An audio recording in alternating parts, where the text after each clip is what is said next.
أعوذ بالله من الشيطان الرجيم. بسم الله الرحمن الرحيم.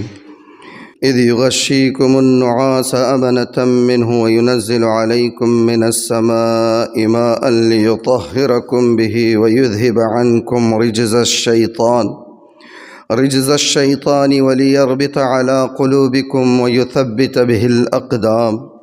إذ يوحي ربك إلى الملائكة أني معكم فثبتوا الذين آمنوا سألقي في قلوب الذين كفروا الرعب فاضربوا فوق الأعناق واضربوا منهم كل بنان ذلك بأنهم شاقوا الله ورسوله ومن يشاقق الله ورسوله فإن الله شديد العقاب ذلكم فذوقوه وأن للكافرين عذاب النار.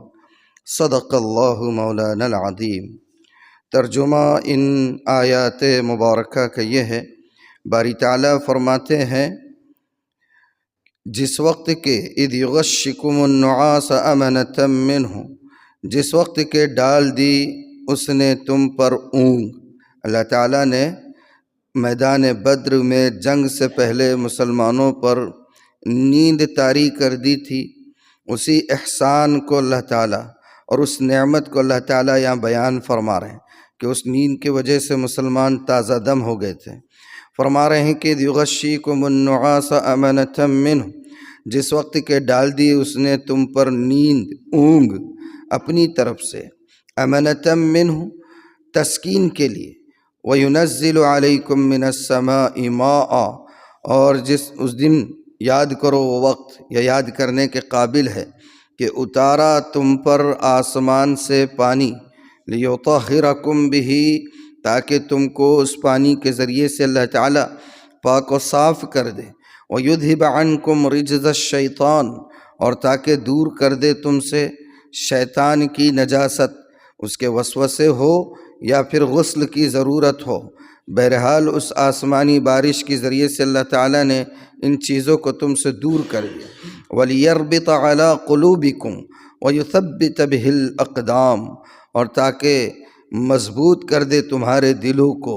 یہ جو وسوسے آ رہے تھے کہ پانی نہیں ہے اور تھکے ہوئے ہے کیسے ہوگا، تو تاکہ تمہارے دل اس کے ذریعے سے مضبوط ہو جائے. وَيُثَبِّتَ بِهِ الْأَقْدَامِ، اور تاکہ جما دے اس سے تمہارے قدموں کو. اِذْ يُوحِي رَبُّكَ إِلَى الْمَلَائِكَةِ أَنِّي مَعَكُمْ فَثَبِّتُوا الَّذِينَ آمَنُوا، جب حکم بھیجا تیرے رب نے فرشتوں کو اور ان سے کہا کہ میں تمہارے ساتھ ہوں، بس تم مسلمانوں کو ثابت قدم رکھنا. فرشتوں سے اللہ تعالیٰ نے کہا کہ میں تمہارے ساتھ ہوں، تم مسلمانوں کو ثابت قدم رکھنا.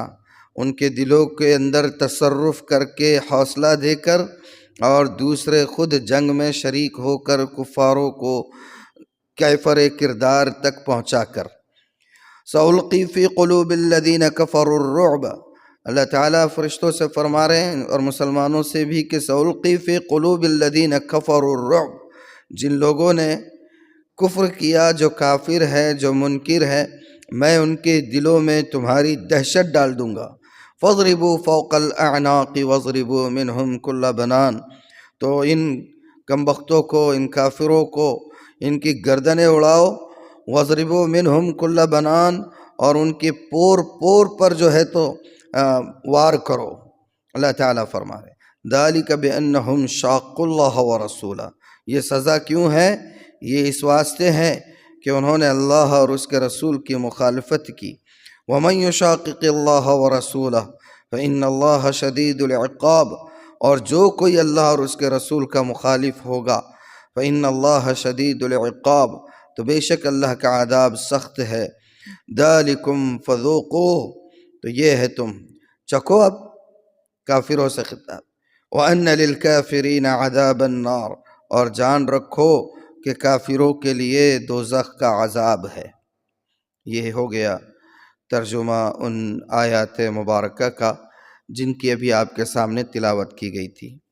آپ حضرات واقف ہی ہوں گے کہ جو درس کا سلسلہ ہمارا چل رہا ہے اس میں ہم ابھی الحمدللہ سورہ انفال پڑھ رہے ہیں، اور سورہ انفال کا پس منظر غزوہ بدر، اور غزوہ بدر میں اللہ تعالیٰ کی مسلمانوں پر جو نعمتیں رہی ہے ان نعمتوں کو اللہ تعالیٰ نے بیان فرمایا، ساتھ ہی ساتھ کافروں کو جس عذاب سے دوچار ہونا پڑا، ان کی جو سازشیں تھیں اور ان سازشوں کے نتیجے میں جو منہ کی کھانی پڑی، اس کا بھی اللہ تعالیٰ نے تذکرہ فرمایا۔ شروع صورت ہی سے مسلمانوں پر اس موقع پر جو انعامات اللہ تعالیٰ کے ہوئے ہیں، اللہ تعالیٰ اس کو بیان فرماتے جا رہے ہیں۔ سب سے پہلا انعام تو اللہ نے یہ بیان فرمایا تھا کہ تم لڑنے کے لیے آمادہ نہیں تھے، اللہ نے تمہیں لڑنے کے لیے نکالا، یہ اللہ کا کرم ہے، تم پر نعمت ہے اللہ کی، یہ اللہ کی نعمت ہی تو تھی جس کی وجہ سے تم نکلے، لڑے، اور وہ دشمن کہ جس کی وجہ سے تم اپنے گھر و بار کو چھوڑ کر مائیگریٹ ہونے پر مجبور ہو گئے تھے، ہجرت کرنے پر مجبور ہو گئے تھے، اسی دشمن کو تم نے منہ کی کھلا دی، یا یہ کہنا چاہیے تعبیر منہ کی کھلا دی، اب مٹی چٹا دی، شکست دے دی، ہے نا، ان کو شکست سے دوچار کر دیا۔ تو یہ اللہ کی نعمت تھی مسلمانوں کا نکلنا۔ پھر اس کے ساتھ ساتھ اللہ نے اور بہت ساری نعمتوں کو بیان فرمایا۔ آج یہاں جو حصہ ہم نے پڑھا اس میں بھی اللہ تعالیٰ مسلمانوں کے ساتھ اس وقت پر، جس وقت کے حالات ایسے تھے کہ اس کو دیکھ کر مضبوط سے مضبوط اعصاب والا بھی حوصلہ چھوڑ سکتا تھا، اللہ تعالیٰ نے مدد کے وعدے فرمائے۔ کیوں حوصلہ چھوڑ سکتا تھا؟ اس لیے کہ یہ صرف 313 تھے، ان کے پاس ہتھیار نہیں تھے، صرف 2 گھوڑے تھے 313 میں، 70 اونٹ تھے۔ آپ اندازہ لگائے کہ 70 اور 2 72 ہو رہے ہیں، اور چلنے والے سوار سب ملا کر اللہ کے رسول صلی اللہ علیہ وسلم کو ملا کر 313 ہو رہے ہیں، اور 70 اونٹ ہیں، 2 گھوڑے ہیں، اور صرف 8 تلواریں ہیں، 6 نیزے ہیں۔ تو بتاؤ ایسی حالت میں 1000 کا کیل و کانٹے سے لیس لشکر ہے، ایسے 1000 کے لشکر کو 313 8 تلواروں کے ساتھ ہو سکتا تھا کچھ مقابلہ؟ پھر اوپر سے مسئلہ یہ ہوا کہ کفار مکہ جب مکہ سے ہو کر بدر کے قریب پہنچے تو وہ پہلے پہنچ گئے تھے، مسلمانوں سے پہلے پہنچ گئے تھے، اور پہلے پہنچنے کا بینیفٹ ان کو یہ ہوا کہ جنگ کے لیے ان کی اسٹریٹجی کے حساب سے جو جگہ زیادہ مناسب ہو سکتی تھی، زیادہ ہموار ہو سکتی تھی، جہاں پانی کی زیادہ سہولت تھی، ان جگہوں پر انہوں نے قبضہ کر لیا تھا۔ مٹی تھی اچھی صاف، ویسی جگہ کو دیکھ کر انتخاب کر لیا، وہاں پانی کا ذخیرہ بھی زیادہ تھا۔ اللہ کے رسول صلی اللہ علیہ وسلم نے مشورہ فرمایا، اس کا تذکرہ آپ کے سامنے گزر چکا۔ بہرحال اس مشورے سے ہو کر جب اس معرکے کے لیے آپ بدر کے قریب پہنچے تو جو اچھی جگہ تھی اس پر تو کفار قابض تھے۔ اب اللہ کے رسول نے جس جگہ پر پڑاؤ ڈالا، لشکر کو ٹھہرایا، تو حضرت خباب ابن منذر، دیکھیے سبحان اللہ، انداز دیکھیے صحابہ کا کیا ہوا کرتا تھا۔ اللہ کے رسول سے کو رائے دینے کا انداز بھی، براہ راست رائے نہیں دیا کرتے تھے، بلکہ رائے دینے سے پہلے اطمینان کر لیا کرتے تھے کہ ہم جو رائے دینے جا رہے ہیں کہیں اس رائے دینے میں اللہ اور اس کے رسول کی منشا کے خلاف بات نہ نکل جائے منہ سے۔ حضرت خباب نے آ کر یہ پوچھا، اللہ کے رسول بتائیے تو صحیح کہ یہ جو جگہ کا انتخاب آپ نے کیا ہے کیا یہ اللہ تعالیٰ کے حکم سے ہے کہ ہم اس میں پھر کوئی تبدیلی نہیں کر سکتے، یا آپ نے اپنی ثوابدید سے ایسا کر دیا ہے جس کو چینج کیا جا سکتا ہے؟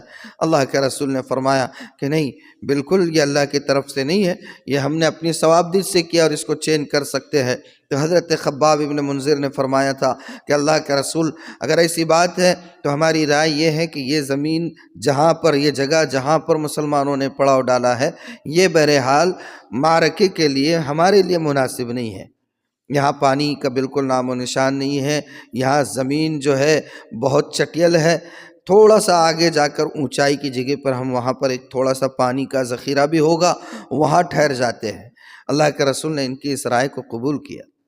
سبحان اللہ، یہ صحابہ کا انداز ہوتا تھا۔ یہاں تو مشوروں میں بیٹھو تو ہر کوئی منہ کھولنے لگ جاتا ہے، وہ جو سمجھتا ہے سب سے زیادہ رائے دے رہا، سب سے زیادہ قابل ہے، اس کو قابلیت ہی بتانا رہتا ہے۔ مشورے میں بیٹھے تو کوئی شخص اگر خاموش بیٹھا تو انہیں اپنے آپ کو نکھٹو سمجھتا، سامنے والے بولتے یار اس کو بٹھا کے احسان کر دیا، اپنے کچھ کام کا نہیں ہے، چلو خاموش تو بیٹھ رہا، اور دوسرے جو ہے ایسا نہیں رہنا۔ رائے دینا کوئی عقل مندی کی بات نہیں ہے، رائے دیتے وقت آؤٹ پٹ پر نظر رہنا، جس معاملے کی رائے دے رہے وہ صحیح بھی ہوگا یا نہیں، معاملہ صحیح ہوگا یا نہیں ہوگا، اور اگر صحیح رائے ہوتی تو رسالت مآب صلی اللہ علیہ وسلم قبول فرما لیا کرتے۔ بدر کا معرکہ اسلام کی تاریخ کے اوراق کو بالکل بدلنے والا معرکہ، اس میں اللہ کے رسول نے حضرت خباب کی رائے کو قبول فرمایا، اور خندق میں حضرت سلمان فارسی کی رائے کو قبول فرمایا۔ آپ رائے قبول فرمایا کرتے تھے۔ آج کل کے ہمارے ذمہ داروں کی اور ایڈمنسٹریشن کی طرح اور مینجمنٹ کی طرح اور تنظیموں کے صدروں کی طرح، جماعتوں کے امیروں کی طرح جو ہم نے بول دی حرف آخر، ویسا نہیں ہے۔ ہاں، یہاں تو بس چل رہا ہے، ایک آرڈیننس کہیں سے پاس ہو گیا، پورے ملک میں چلتے رہتے سب، ایسا نہیں ہے۔ اللہ کے رسول صلی اللہ علیہ وسلم یہی تو ہے اصل قبول کرنا۔ آپ کو ایک بات سنا دیتا ہوں، بات سے بات یاد آئے گی۔ اللہ کے رسول کے زمانے میں ایک میاں بیوی تھے، دونوں غلام تھے، اور اسلام میں نکاح کے جائز ہونے کی شرائط میں کیا کیا ہے؟ عاقل ہو، بالغ ہو، آزاد ہو۔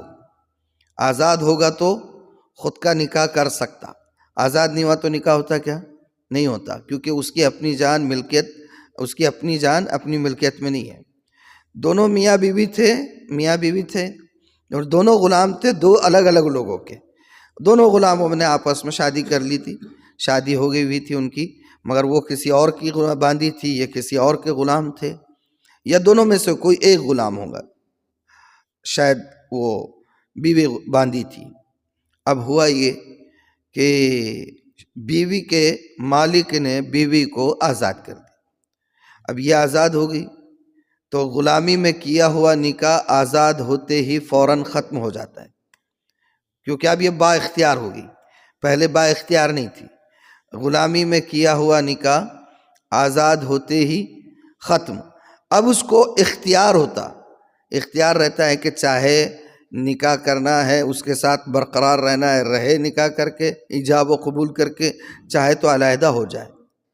اب مسئلہ یہ تھا کہ یہ جو باندھی تھی بے پناہ خوبصورت تھی، اور جو شوہر تھے ان کے غلام، وہ بہت زیادہ ایکسٹرنل بیوٹی ان میں تھی نہیں، ایسی تھے چل چلاؤ ٹائپ کے، حبشی تھے، تھے بھی غلام، اور یہ خوبصورت آزاد ہو گئی تو ان کی شادی بہت سالوں سے تھی، لیکن آزاد ہوتے ہی نکاح ٹوٹ گیا تو ان سے الگ ہو گئے اور وہ نکاح کو برقرار نہیں رکھا۔ اب یہ صاحب بیچارے بیوی ہیں اور سچے دل سے محبت تھی، ان کی محبت میں اس قدر یہ ہو گئے وارفتہ کہ مدینے کی گلیوں میں روتے پھرتے تھے، مگر ان کو رحم نہیں آیا، وہ نکاح نہیں کرے ان سے، ان کو رحم نہیں آیا، نکاح نہیں کیا، یہ مدینے کی گلیوں میں روتے ہوئے پھرتے تھے بے حال ہو کر۔ اللہ کے رسول صلی اللہ علیہ وسلم کو خبر لگی، آپ نے ان کی اہلیہ کو جو آزاد ہو گئی بلایا اور کہا کہ بھئی دیکھو، وہ تمہاری محبت میں پورے گلی گلی گھومتے ہیں روتے ہوئے، تھوڑا تو رحم کھاؤ ان پر، نکاح برقرار رکھو، نکاح کر لو ان سے، مانا آپ آزاد ہو گئی، اختیار ہے، لیکن ان کے حال پر بھی تو رحم کرو۔ تو اس باندی نے کیا سوال کیا؟ سبحان اللہ، کہا اللہ کے رسول، آپ یہ جو مجھے بات کہہ رہے ہیں، یہ بحیثیت نبی کہہ رہے ہیں یا مجھے مشورہ دے رہے ہیں آپ؟ سبحان اللہ، اللہ کے رسول آپ یہ جو بات مجھے کہہ رہے ہیں بحیثیت نبی کہہ رہے ہیں یا مشورہ دے رہے ہیں؟ اللہ کے رسول نے فرمایا نہیں، یہ کوئی شرعی حکم نہیں بیان کر رہا ہوں میں، ایسا شرعی حکم نہیں ہے، تم کو اختیار ہے، میں بحیثیت نبی نہیں کہہ رہا ہوں، ہاں میری خواہش ہے، میری رائے ہے کہ تم کر لو۔ تو کہا اللہ کے رسول میں اس سے معذرت کرتی ہوں، مجھے ان سے نکاح نہیں کرنا ہے۔ سبحان اللہ، سبحان اللہ، روئے زمین پر اللہ کے بعد جس کا مقام و مرتبہ ہے، وہ شخص، وہ ذات اقدس، ان کی رائے کو قبول نہیں کیا گیا۔ آپ بشاشت سے سنتے ہیں، بلکہ رائے جس کو دے رہے ہیں اس کو کہتے بھی ہیں کہ میں یہ بحیثیت نبی کوئی شرعی حکم نہیں بیان کر رہا ہوں، میری رائے ہے، وہ باندھی قبول نہیں کرتی ہے، اور اللہ کا رسول کوئی ناراض نہیں ہوتے۔ یہ ہوتا ہے طریقہ مشوروں کا، رائے کا، رائے دینے کے بھی آداب ہوتے ہیں، رائے لینے کے بھی آداب ہوتے ہیں، تھوپنا اور تھپانا نہیں ہوتا ہے اس میں۔ بہرحال تو بات کہاں سے چلی تھی؟ آپ لوگ بھی ذہن رکھا کریں، میرے ذہن سے نکل گئی بات، یہاں دیکھوں گا تو یاد آ جائے گی، لیکن دیکھتے ہیں کہاں سے چلی تھی بات۔ جی ہاں، سبحان اللہ سبحان اللہ، جزاکم اللہ خیر۔ بات یہ چلی تھی کہ آپ صلی اللہ علیہ وسلم نے، کفار مکہ تو اچھی جگہ دیکھ کر قابض ہو گئے تھے جگہوں پر، اللہ کے رسول صلی اللہ علیہ وسلم نے جس جگہ پر لشکر کو ٹھہرایا تھا وہ مناسب نہیں تھی جنگی اسٹریٹجی کے حساب سے۔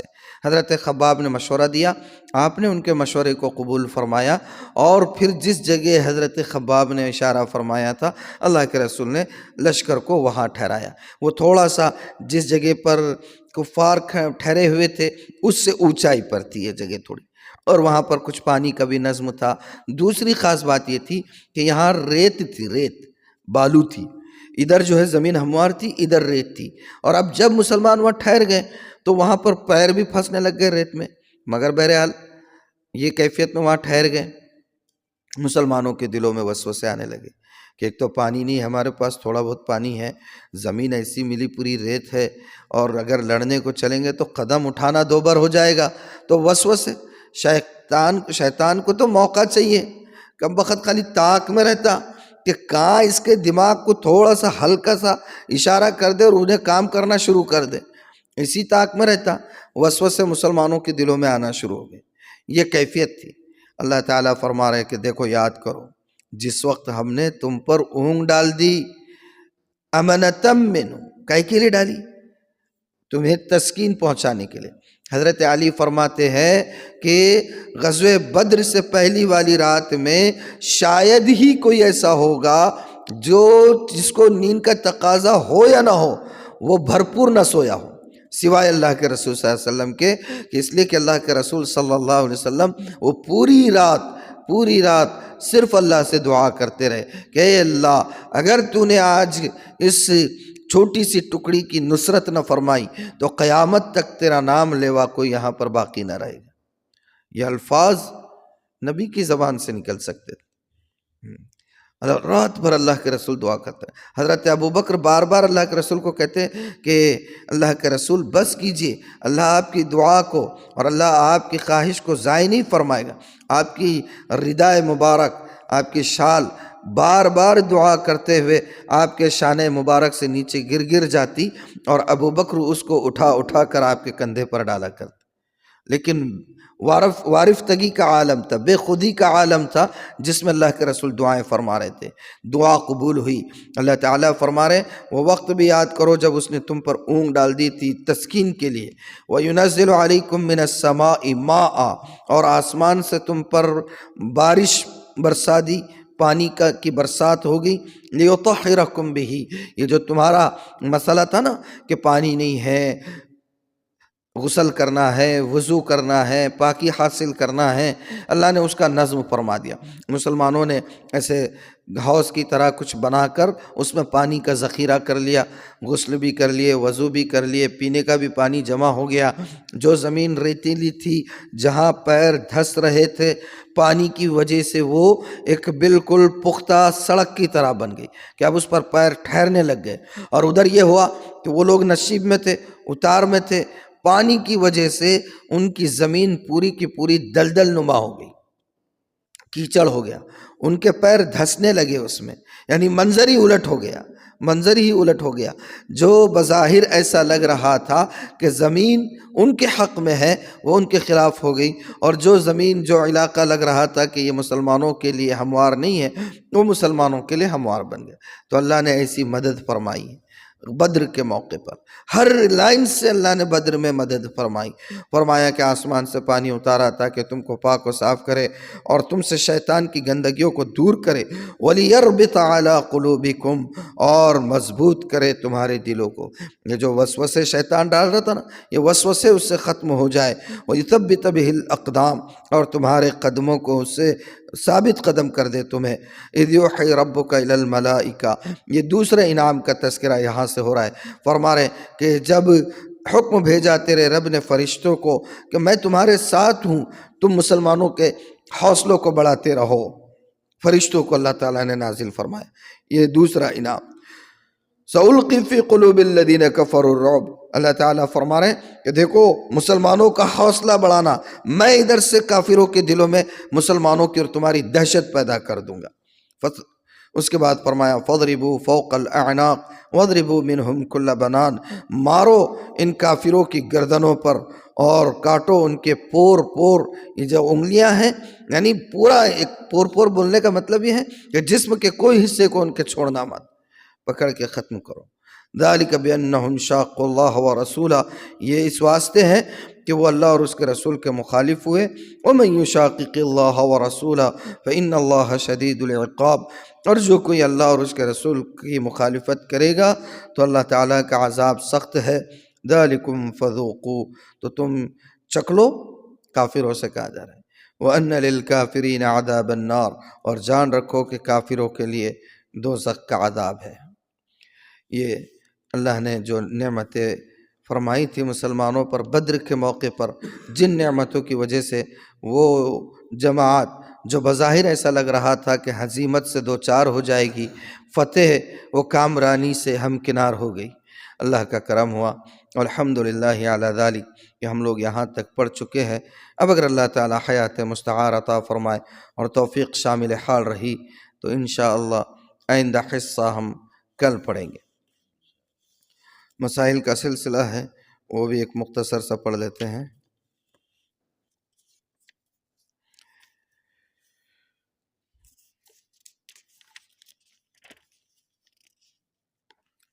نماز توبہ، اگر کسی شخص سے کوئی گناہ سرزد ہو جائے تو مستحب یہ ہے کہ اچھی طرح وضو کر کے 2 رکعت نفل توبہ کی نیت سے پڑھے اور اس کے بعد اپنے گناہوں کی معافی چاہے اور آئندہ گناہ نہ کرنے کا پختہ ارادہ کرے تو انشاءاللہ اس کی مغفرت ہو جائے گی، انشاءاللہ اس کی مغفرت ہو جائے گی۔